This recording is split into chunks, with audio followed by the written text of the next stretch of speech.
ఈ సెట్టింగ్స్ ఎందుకు రాసిచ్చానంటే ఇక్కడ చూడండి, డిజైన్ అన్నది ఇక్కడ చూడండి, బ్యాక్గ్రౌండ్ వైట్ కలర్లో ఉండాలని రాశారు. ఇక్కడ బ్యాక్గ్రౌండ్ వైట్ కలర్లో ఉండాలి. ఇక్కడ ఏ కలర్లో ఉందండి? పింక్ కలర్లో. అది వైట్ కలర్లో రావాలంటే ఈ మార్కింగ్ ఉంది కదా, ఈ మార్కింగ్ జరుపుకోవాలి. ఇదిగోండి, నొక్కండి, పైన నొక్కండి, నొక్కండి, ఇంకా పట్టుకోండి, అలా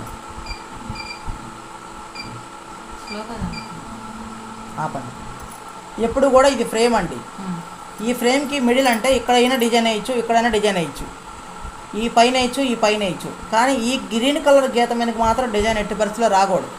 ఒకవేళ సోన్స్ వచ్చిందనుకోండి, డిజైన్ అంతా ఒకవేళ వచ్చింది, డిజైన్ వచ్చినప్పుడు ఏమైందంటే సగం డిజైన్ కుట్టిద్ది, ఆగిపోయింది, మిషన్ ఇంకా స్టాప్ అయిపోద్ది. ఎందుకంటే దీంట్లో ఓవర్ బోర్డర్ అని చూపించేస్తారు. ఎప్పుడు కూడా ఈ కలర్ అనేది రాకూడదు. డిజైన్ స్టార్ట్ చేసే ముందు చెక్ చేసుకోవాలి. అది కూడా రాసిస్తాను నేను మీకు.